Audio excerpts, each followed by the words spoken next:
Uma boa tarde a todos. Chegou o nosso horário, né, de compartilharmos a palavra.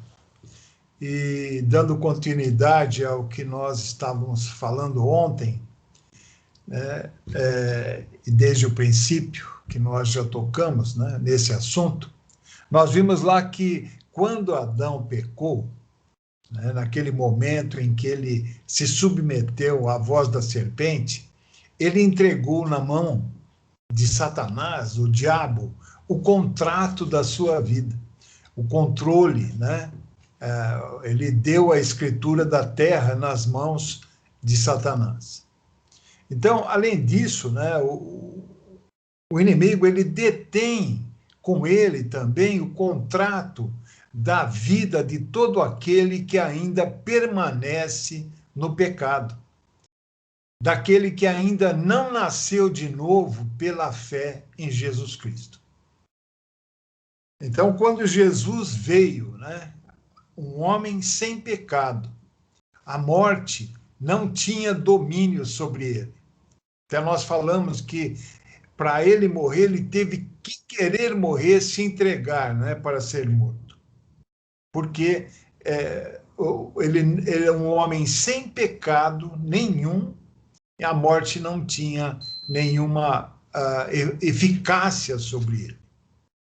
Então, quando Jesus morreu, ele pagou a dívida, né? Ele foi o sacrifício perfeito e suficiente para pagar a dívida que toda a humanidade, né, tinha e teria ainda com o inimigo, com Satanás, por causa do pecado. Sendo assim, Jesus ele tirou das mãos do diabo, de Satanás, todos os contratos, né, das vidas de todos os homens. E ali, quando ele derramou o seu sangue na cruz do Calvário, né, sem pecado, ele assinou com o seu próprio sangue o resgate de todas as vidas.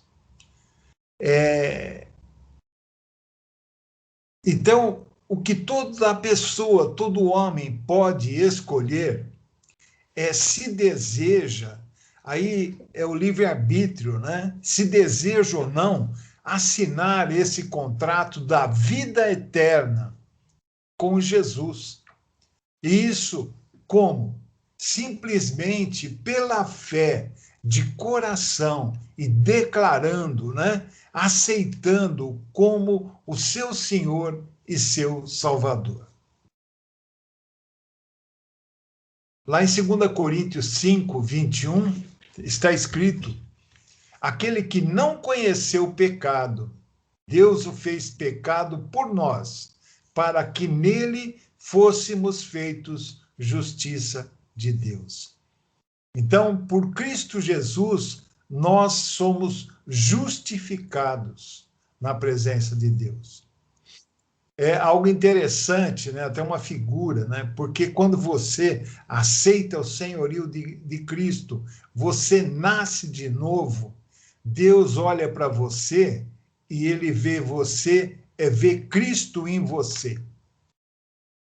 Então você é justificado na presença de Deus. Nós também falamos algo assim, que alguns, né, pensam que Jesus surgiu, né, do nada, ou alguns acham até que ele é uma ficção, mas nós lemos na palavra, e mesmo às vezes, algumas escrituras, né, fora da palavra de Deus, referências a Jesus. Mas na Bíblia, muitas profecias foram feitas muitos anos antes da sua vinda. Deus inspirou profetas, né, e homens de Deus para falarem da vinda do Messias, de Jesus. Isso no texto de Isaías, que aparece lá em Isaías 7,14, foi escrito quase 800 anos, né, antes da vinda do nascimento de Jesus. Isaías 7,14 diz ali que Jesus nasceria de uma virgem. E seria um sinal, né, da sua vinda. Portanto, o mesmo Senhor vos dará um sinal. Eis que uma virgem conceberá e dará à luz um filho, e será o seu nome Emanuel. Emanuel quer dizer Deus conosco. Lá em Mateus 1, versos 18 a 21, está o cumprimento, né, dessa profecia, feita há quase 800 anos atrás, desse momento aqui relatado em Mateus.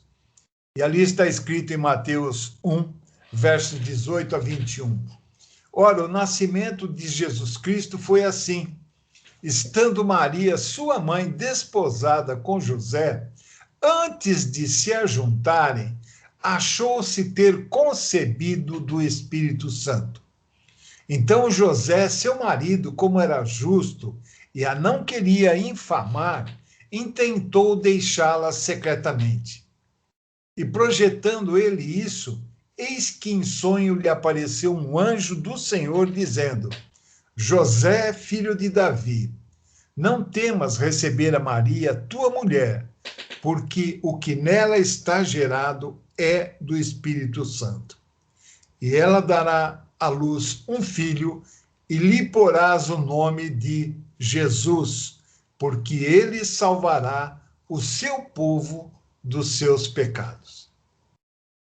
Mesmo em Isaías, né, existe ali, tem uma outra profecia, dizendo que Jesus ficaria mudo, né? Ele não se defenderia com palavras nem com nada perante aqueles que o acusavam, né, que o estavam agredindo. Lá o texto de Isaías diz assim: todos nós andamos desgarrados como ovelhas, cada um se desviava pelo seu caminho. Mas o Senhor fez cair sobre ele a iniquidade de todos nós. Ele foi oprimido, mas não abriu a boca. Como um cordeiro foi levado ao matadouro, e como ovelha muda perante os seus tosqueadores, ele não abriu a boca. Da opressão e do juízo foi tirado. E quem contará o tempo da sua vida?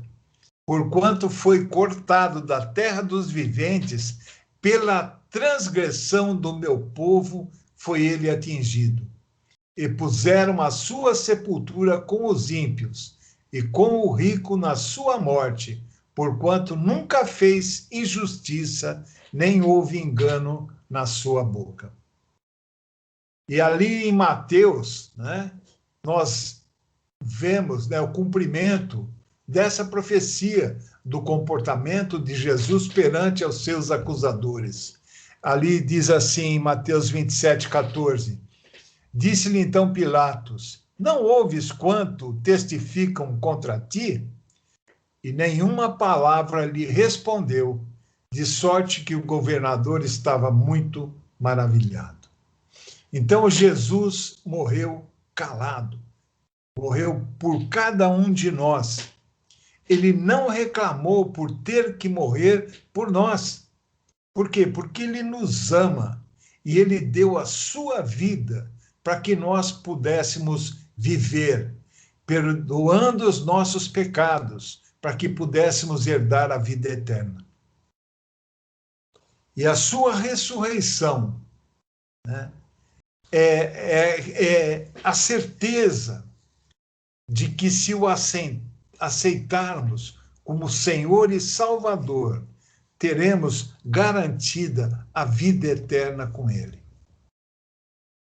Uma outra profecia que se cumpriu está no Salmo, né, 22:18. Lá, essa profecia dizia que os soldados repartiriam as vestes de Jesus na crucificação.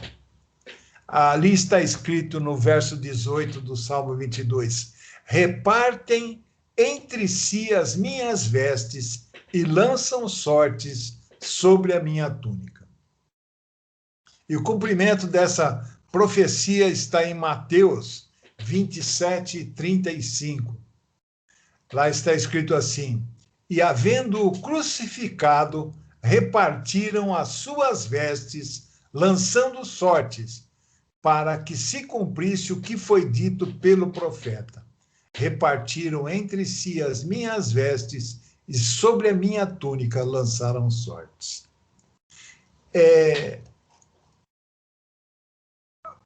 A palavra testifica, desde o princípio, lá do Gênesis, né?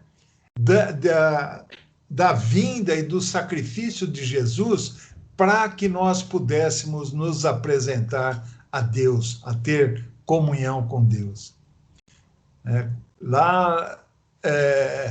O que nós temos que entender é que Jesus, né, ele não foi forçado a ser crucificado. Ele veio exatamente por isso.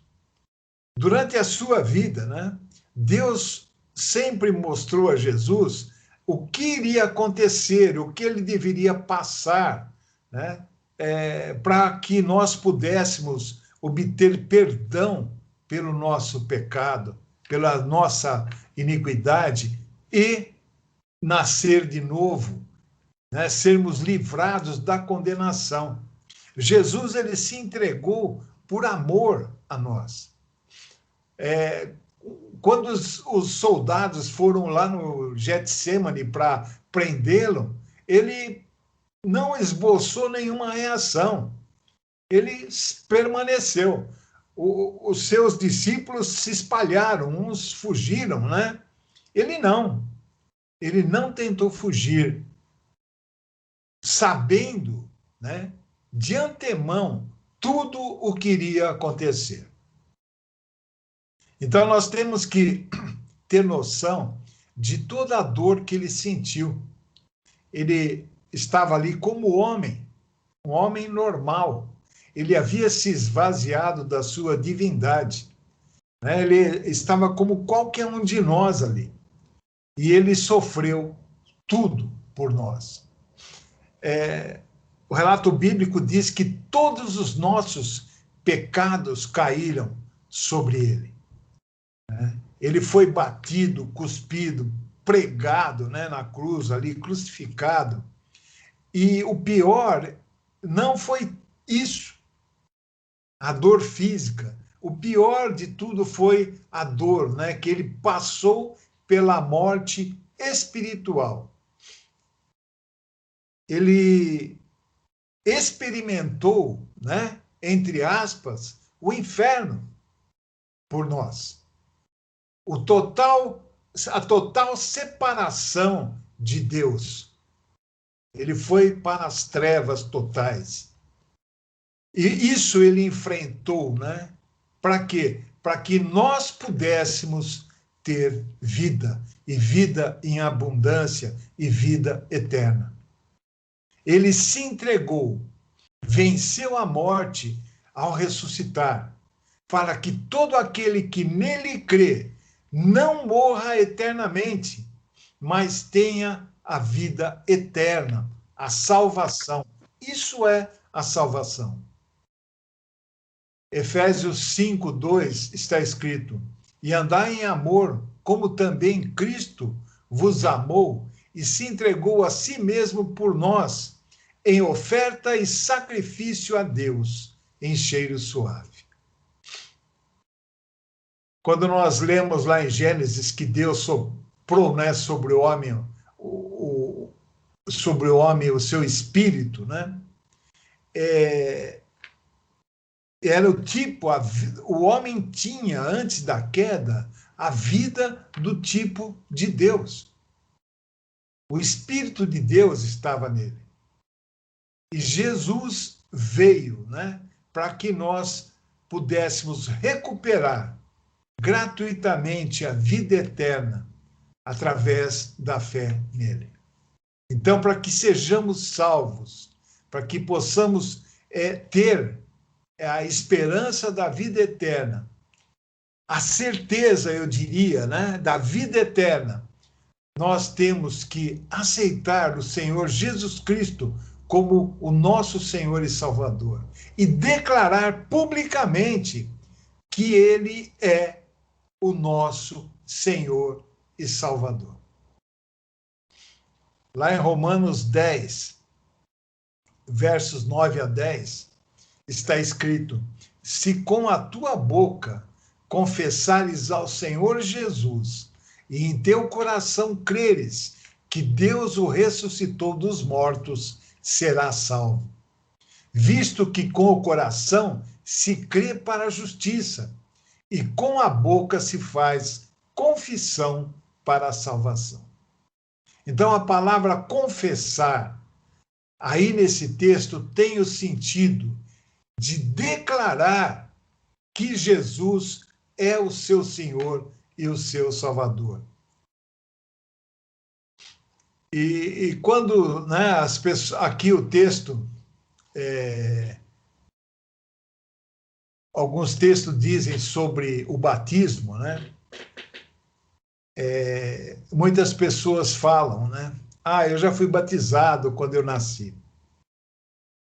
Porém, o batismo, ele testifica o que? Um ato de arrependimento e uma atitude individual, sendo que só pode, né, tomar uma atitude de arrependimento quando a pessoa tem condições racionais de se arrepender. Quando você é criança, né, nenê que foi batizado, você teria condições de entender o significado do batismo? Logicamente que não, né? Então, aquele batismo, na realidade, não tem valor. E muitas religiões, né, algumas religiões, denominações, batizam crianças recém-nascidas, tentando, né, ou crendo que isso dá a elas salvação. Porém, a salvação, ela só pode ser dada por Jesus quando nos arrependemos de nossos pecados, quando cremos que Ele é o Deus vivo e verdadeiro, que Ele é o nosso Senhor e Salvador, e nós decidimos conscientemente segui-lo. Batismo não salva ninguém. Baseados naquilo que a Bíblia mostra, né? Mesmo no episódio de Jesus criança, né? Ainda sendo no momento que ele é levado, apresentado ao templo, no templo aos sacerdotes, e também pela tradição judaica, as crianças até 12 anos de idade ainda estão sob a graça de Deus. Quando elas completam 12 anos, a partir dessa idade, elas já têm maturidade espiritual para escolherem. Então, quando nós lemos a palavra, nós temos que prestar atenção em tudo que é ensinado, que é mostrado. Jesus, quando ele tinha essa idade, ele foi ser apresentado no templo para tomar uma atitude espiritual. Declarar a sua maturidade espiritual. E então nós depreendemos que até essa idade, 12 anos, as crianças estão sob a graça de Deus, né? Existe a crença que a criança tem que ser batizada porque se morrer ela vai morrer pagã. Não, nada disso. Ela tem que ter consciência do que acontece quando ela aceita ser batizada. Nessa idade já tem entendimento para isso. Então, Jesus Cristo, ele ensina qual é o fundamento da salvação, o pré-requisito fundamental. E é exatamente esse, o novo nascimento pelo arrependimento e pela declaração de fé nele. Nós temos um exemplo assim, muito bem posicionado na Bíblia, né? Lá em Lucas 23, 43, desse momento de arrependimento, declaração de fé e salvação. O ladrão na cruz, lá de Lucas 23, 43, tem um relato que aquele ladrão apresentou arrependimento e creu, né, em Cristo Jesus. E Jesus falou assim: você vai estar comigo no paraíso. Ele recebeu a salvação. Então, o batismo é complemento, né, da salvação. O batismo é para você testificar publicamente a sua decisão. O batismo é sinal da obra de Cristo na tua vida. O batismo, então, ele não é a salvação em si mesmo, nem o meio pelo qual nós somos salvos. O batismo não salva ninguém.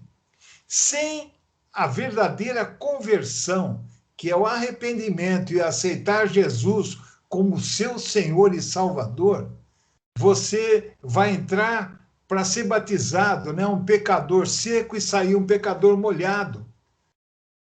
A condição de salvação é crer em Cristo Jesus, aceitá-lo como seu Senhor e Salvador. Jesus deu, né, essa tarefa aos seus discípulos, a tarefa de batizar. E lá em Mateus 28, 18, 20, Jesus falou a eles dizendo: é-me dado todo o poder no céu e na terra. Portanto, ide, ensinai todas as nações, batizando-as em nome do Pai, do Filho e do Espírito Santo, ensinando-as a guardar todas as coisas que vos tenho mandado. E eis que eu estou convosco todos os dias até a consumação dos séculos. Deus, ele deseja que todos se salvem.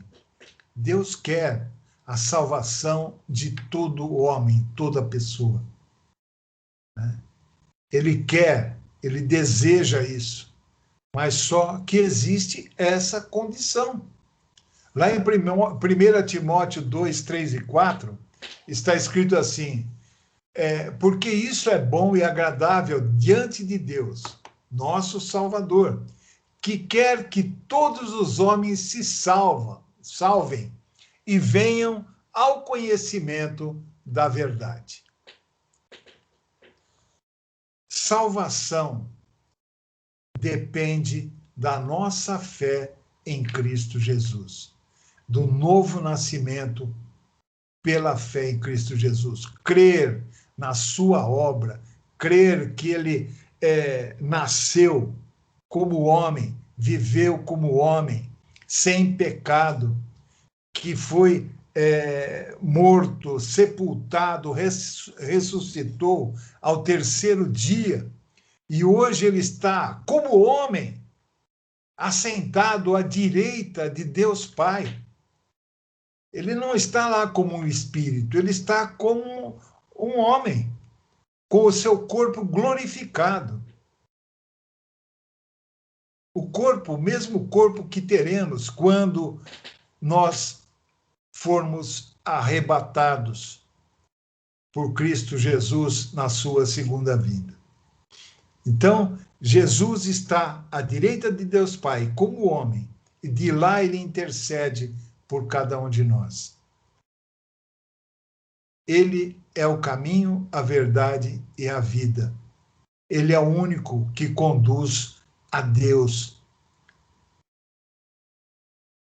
Pela fé em Jesus, nós temos acesso total a Deus. A palavra, né,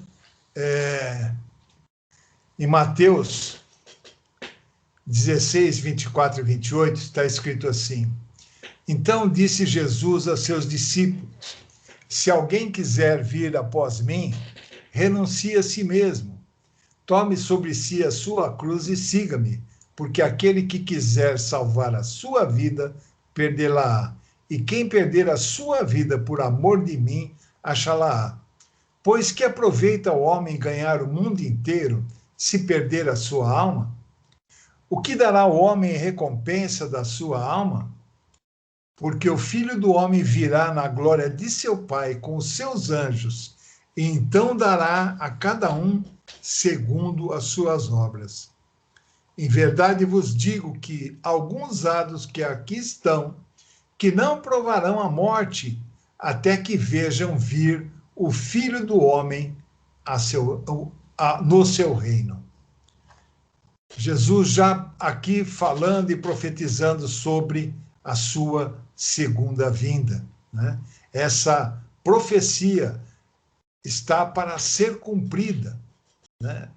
Ela está relatada na Bíblia, mas está para ser cumprida e está próximo, né? Por todos os sinais que nós vemos no mundo. Praticamente deu o nosso horário. Nós vamos parando por aqui hoje e amanhã, na graça de Deus, nós encerraremos esse estudo. Amém? Deus abençoe a todos e uma boa noite.